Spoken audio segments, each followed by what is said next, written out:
The council chamber was wide and cold, built from dark stone and silent metal. Lights floated near the ceiling, glowing a dull blue.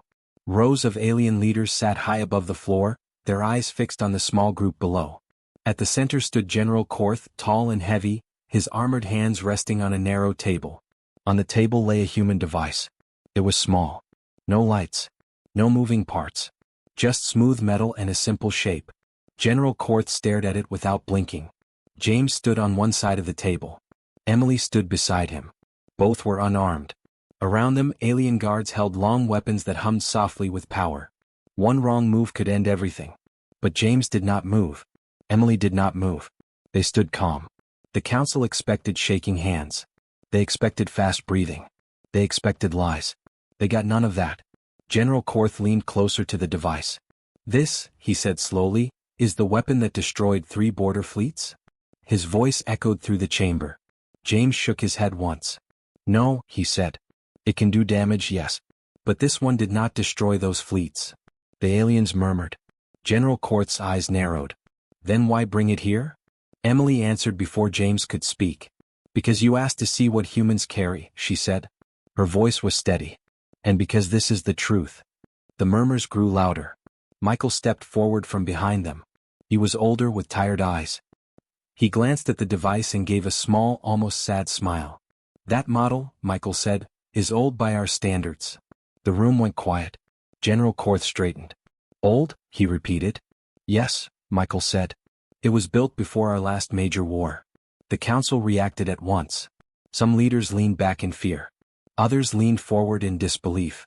One slammed a clawed hand against stone. "You expect us to believe," one alien said, "that this small thing is outdated?" James looked up at the council. "Yes." General Korth picked up the device carefully. It made no sound. No warning. No threat. "If this is old," Korth said, "then what do you use now?" Emily answered softly. "We did not bring those." The guards shifted. Weapons rose slightly. James raised his hands slowly, palms open. "We did not come to threaten," he said. "We came to explain." The word hung in the air. Explain. General Korth studied James's face. He saw no fear. No pride. Just control. "Explain what?" Korth asked. "That you misunderstood us," James said. "And that we misunderstood you." The council grew still. Michael stepped closer to the table. "This device," he said, "was designed to end battles quickly. Not to cause pain. Not to scare." "Yet it does both," an alien counselor said. Michael nodded. "Yes, because all weapons do." General Korth turned the device over in his hand. "Then why build it at all?" Emily looked at the guards, then at the council. "Because once," she said, "no one protected us." The words were simple, but they struck hard. James continued. "Humans learned early that hoping for peace is not enough. You prepare for danger so you don't have to use it." The aliens exchanged looks. General Korth placed the device back on the table. "Your records show sudden growth," he said. "Sudden strength. That makes empires nervous." James nodded. "It should." Some aliens hissed. Others stiffened. "But," James added, "strength does not mean hunger." Silence followed. Michael pointed to the device. "That weapon has limits. Built-in ones. It cannot fire without human confirmation. It cannot target civilians. It shuts down if misused." A ripple of shock moved through the chamber. "Why?" General Korth asked. "Because humans learned the cost of forgetting mercy," Emily said. General Korth folded his arms. "And yet," he said, "your fleets cross our space." James answered calmly. "To talk." The council laughed. It was sharp and short. "You bring weapons to talk?" one leader asked. Michael replied, "You brought armies to listen." That stopped the laughter. General Korth's gaze hardened, then slowly softened. "You stand surrounded," he said. "You could be erased in moments." James met his eyes. "We know." "And still you speak like this?" "Yes." "Why?" James did not answer at once. He looked at Emily, then at Michael, then back at the council. "Because if we came afraid," James said, "you would never believe us." The chamber stayed silent. General Korth turned away and walked a slow circle around the table. His boots echoed. He stopped behind James and Emily. "You do not beg," he said. "You do not threaten." "No," Emily said. "We explain." General Korth returned to his seat. And what do you explain with an old weapon? Michael answered. That even our past tools were enough to scare the galaxy. The council stiffened. And that, James added, we chose not to use them. The words settled deep. General Korth looked again at the device. Smaller now. Less frightening. The council had expected monsters. They found teachers. The unease in the room did not fade. It grew sharper. More dangerous. Because understanding was beginning. And once understanding starts, fear has nowhere to hide. The testing chamber was deeper inside the station, far from the council hall. Thick walls surrounded the room. Clear shields covered every surface. Alien symbols glowed across the floor, warning of danger. At the center of the room sat the human device. It rested on a raised platform, locked in place by clamps and energy fields. Daniel stood behind the main shield with Jessica. Both wore light human suits, simple and plain. Across the chamber, alien scientists crowded around their consoles. Their eyes flicked between the device and the humans again and again. They did not trust it. They did not trust the people who built it. General Korth watched from above, his arms crossed. He said nothing. Elite scientists stepped forward. We will begin with low power, the alien said. If this thing reacts, we end the test. Daniel nodded. That is fine. The scientist hesitated. You show no concern. Jessica answered calmly. It will not harm anyone.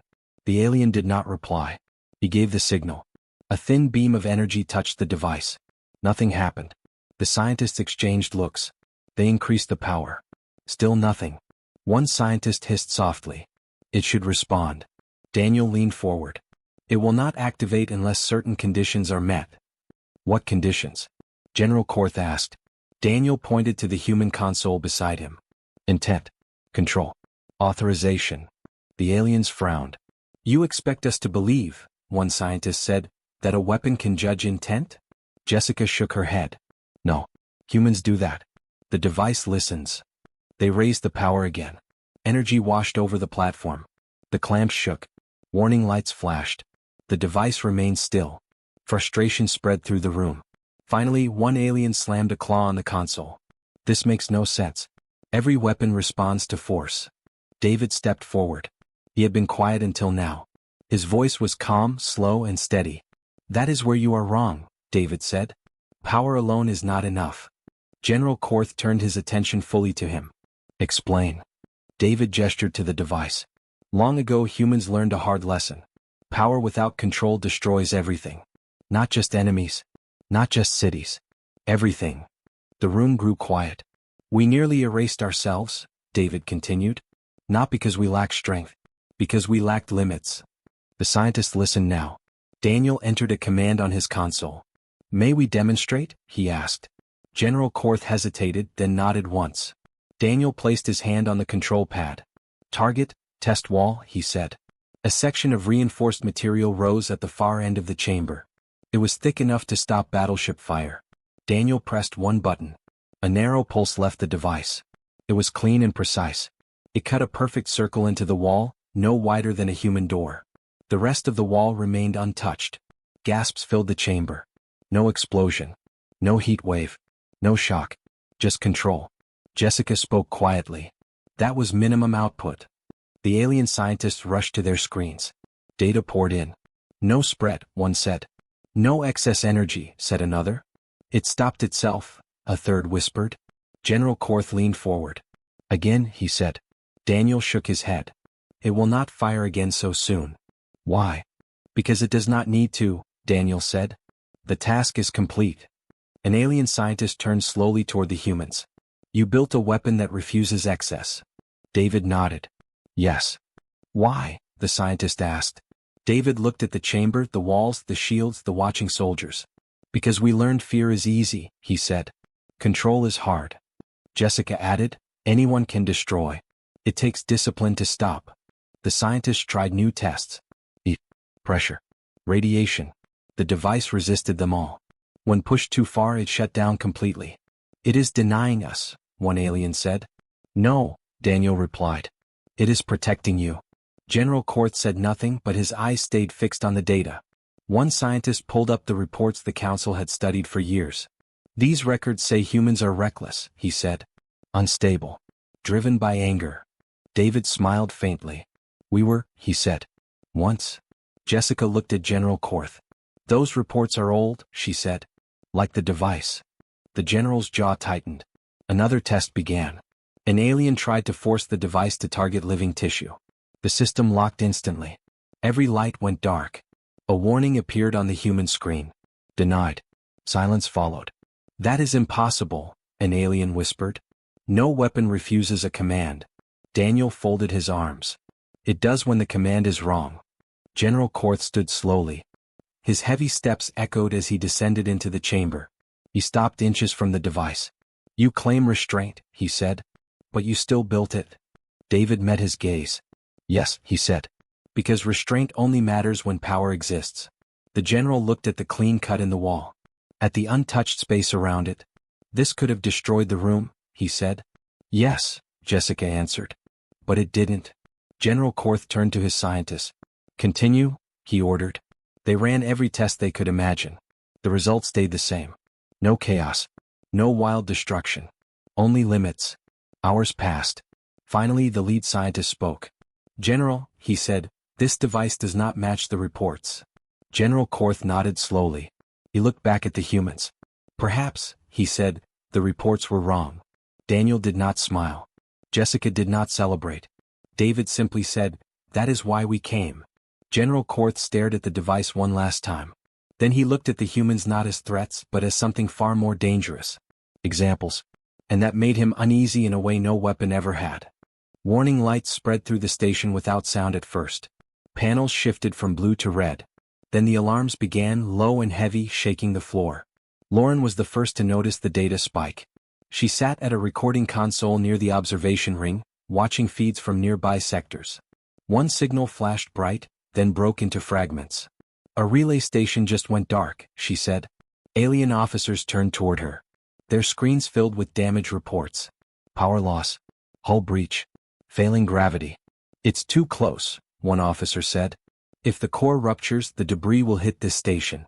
General Korth appeared on the command deck moments later. His comm was tight, controlled. Evacuate non-essential crews, he ordered. Prepare defensive fire. John and Ashley stood near the rear of the room. They exchanged a quick look. John stepped forward. That station doesn't need weapons, he said. It needs help. The room fell quiet. You want to approach a failing core? An alien officer asked. That station is already lost. Ashley shook her head. Not yet. General Korth studied them. You offer assistance, he said, without demand? Yes, John replied. No trade. Korth asked. No reward, Ashley said. The general paused. Then he nodded once. You will be escorted. If you fail, we pull back. That's fair, John said. A small human shuttle launched minutes later. It carried John, Ashley, and a compact version of the same human technology the Council had tested. Alien fighters followed at a distance, weapons ready but unused. Lauren activated her recorder. She did not know why, but something told her this moment mattered. The damaged station came into view. Its outer ring spun too fast, tearing at its own frame. Chunks of metal drifted away into the dark. Inside, lights flickered like dying stars. Docking clamps are failing, Ashley said, reading the feed. Life support is unstable. John took a steady breath. We can stabilize rotation first. Alien voices filled the channel. You cannot slow it without destroying the ring. John replied calmly. We won't slow it. We'll balance it. Ashley deployed the device. It locked onto the station with a thin field, gentle and precise. No blast. No shock. The rotation eased just enough. On the alien command deck, silence spread. They're not firing, an officer said. They're correcting, Lauren whispered, watching the data flow. Inside the station, alien crew members clung to rails, waiting for impact that never came. Gravity steadied. The alarm shifted tone. John guided the shuttle closer. Ashley patched the breach. She adjusted the controls. The device projected a controlled seal, shaping metal instead of tearing it apart. The hole closed slowly like a wound healing. Alien engineers stared at their screens. That output could shatter the hull, one said. Yes, another replied. But it doesn't. The core began to stabilize. Heat levels dropped. Power flickered back. John wiped sweat from his brow. We need to reroute energy before the surge returns. Ashley nodded. I'll stay outside. That's too risky, an alien pilot warned. Ashley smiled slightly. So is doing nothing. She stepped out in a tether, moving along the station's surface. Radiation washed over her suit. Her breathing stayed steady. Lauren watched, her hands tight around the recorder. Alien medics stood frozen behind her. Ashley reached the access point and connected the device directly. The surge redirected, flowing clean and controlled. Inside the station, lights came back fully. Cheers almost broke out on the command deck. Almost. General Korth raised a hand. The room stayed silent. The human shuttle pulled away. Ashley re-entered, exhausted but alive. "We're done," John said. "The station will hold." Alien crews moved in to secure repairs. As they passed the humans, they did not speak. They simply watched. Lauren recorded every face. Fear. Relief. Confusion. "Why risk yourselves?" An alien engineer finally asked over the channel. "You gain nothing." John answered, "We gain stability." Ashley added, "And lives matter." The words carried weight. Back on the main station, the humans returned quietly. No speeches. No demands. General Korth met them at the airlock. He looked at John and Ashley, then at the data Lauren displayed. "You used the same technology," he said, "that we feared." "Yes," John replied. "It's the same tool. But not the same purpose," Korth said. Lauren saved the recording. She noted how alien crews no longer reached for their weapons when humans passed. Trust did not arrive all at once. It formed like a slow orbit. Careful. Balanced. Held together not by force but by choice. The room was quiet, far from the council halls and testing chambers. No guards stood inside. No weapons hummed in the walls. A single light filled the space with a soft glow. General Korth waited near a wide viewport. Stars drifted slowly beyond the glass. James entered alone. The door sealed behind him with a low sound. "You asked to see me," James said. General Korth did not turn at once. "I did," he said. His voice was lower than usual. Less formal. They stood in silence for a moment.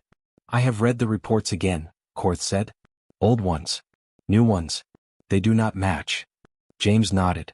"That happens." General Korth turned to face him. "You build weapons strong enough to frighten empires," he said. "Yet you act as if peace is your goal." "It is," James replied. "That makes no sense," Korth said. James did not argue. He waited. The general stepped closer. "Tell me," he said, "why build such things at all?" James looked past him toward the stars. "Because hope is fragile," he said. Korth frowned. "Explain."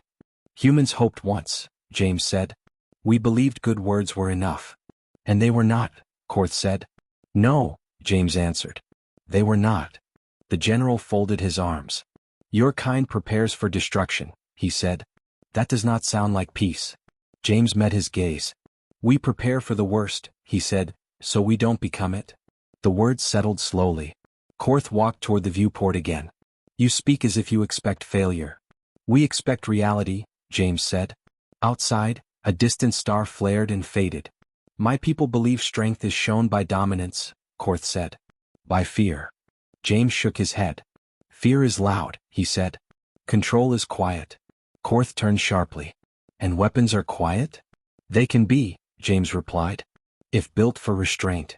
The general remembered the test chamber. The clean cut. The refusal to fire.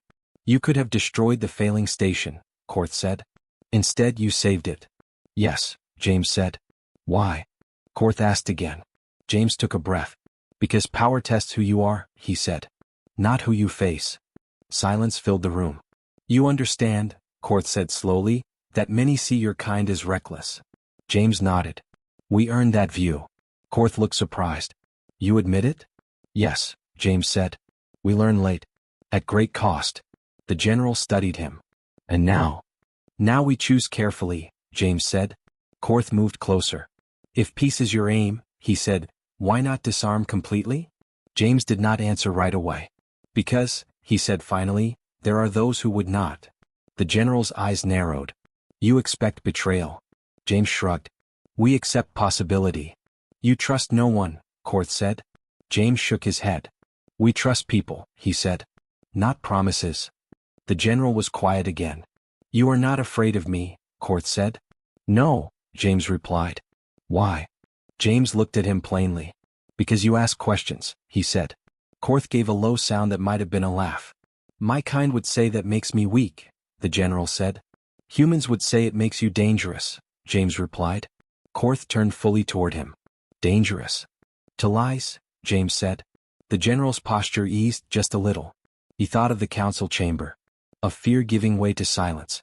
Of alien crews watching humans bleed for strangers. All this time, Korth said, we studied your weapons. James nodded. That's normal. But we missed something, Korth continued. James waited. The weapon is not the message, Korth said slowly. James's expression did not change. The people holding it are, Korth finished. James allowed himself a small smile. Yes. The general exhaled. That truth unsettles me more than any device. It should, James said gently. It unsettles us too. Korth looked out at the stars again. If your kind truly seeks peace, he said, what do you want from us? James stepped beside him. To be seen clearly, he said. Nothing more. And if the galaxy refuses? Korth asked. James's voice stayed calm. Then we will stand ready, he said. And hope we never need to act. The general studied him one last time. You prepare for the worst, Korth said, to protect the fragile. Yes, James said. Korth nodded once. A warrior's gesture. A soldier's respect. Then perhaps, the general said, your kind is not reckless. James did not answer. Outside the stars kept moving. And for the first time, General Korth did not see them as threats waiting to strike, but as lives waiting to be guarded. The council chamber felt different now. The air was calmer. The sharp tension that once filled every corner had faded into something quiet and heavy. Council members sat before their consoles, reading lines of updated text. Records changed slowly, word by word, but each change carried weight. One line disappeared. Rising threat. Another appeared in its place. Guardians. A pause followed. No one spoke. General Korth stood at the edge of the chamber, watching. He remembered the first day the humans arrived. The fear. The anger. The certainty that violence would follow. None of that had happened. A council member finally broke the silence. These changes will affect trade routes, defense planning, and first contact laws, the alien said. Yes, another replied. They will affect everything. Emily stood quietly near the exit. Michael stood beside her, holding a small case. They had already packed their equipment. Their mission was done. They lost much, one counselor said, reading from a human history file. Wars. Worlds. Millions of lives. Michael lowered his eyes. They did not grow patient by choice, the counselor continued. They were forced. The council agreed. The records updated again. Learned restraint through loss. Emily glanced at Michael. That line matters, she said softly. Michael nodded. It does. Across the room, General Korth watched the words settle into the system. Once recorded, they would spread across the galaxy. They would shape how humans were met, trusted, or feared. He realized something then. This was power too. An alien officer approached him. The human ship is ready for departure, the officer said. Korth nodded. I will observe. At the docking bay, crews moved with careful speed. No weapons were drawn. No barriers stood between species. Humans and aliens worked side by side, exchanging brief nods instead of orders. Emily paused at the ramp and looked back at the station. I didn't expect this, she said. Neither did they, Michael replied. A small group of alien officials stood nearby. They did not speak, but their posture was respectful. No one demanded terms. No one asked for favors. Alliances formed quietly. That was the human way. General Korth stepped forward. Your people will be granted safe passage, he said. And open channels. Emily smiled faintly. Thank you. Michael added, if you ever need help. Korth raised a hand. We know. They boarded the ship. The ramp lifted. The engines warmed with a low, steady hum. No show of force. No display of strength. Just readiness. General Korth watched as the ship pulled away from the station. It moved slowly at first, then turned toward open space. A young alien officer stood beside him. General, the officer asked, do you trust them? Korth did not answer at once. I trust what they choose to do, he said finally. The ship jumped to faster travel and vanished into light. The station felt quieter afterward. Back in the council chamber, final confirmations were logged. Treaties were not announced. Declarations were not broadcast. Understanding spread faster than speeches ever could. General Korth returned to the viewport. Stars filled his vision. Once he had seen them as threats waiting beyond the dark. Now he saw Pat's. He remembered James's words. The weapon is not the message. Korth understood now. Weapons could destroy. But restraint could change history. The galaxy had not become weaker that day. It had become wiser. And somewhere beyond the stars, humans carried their tools forward, not to conquer but to guard.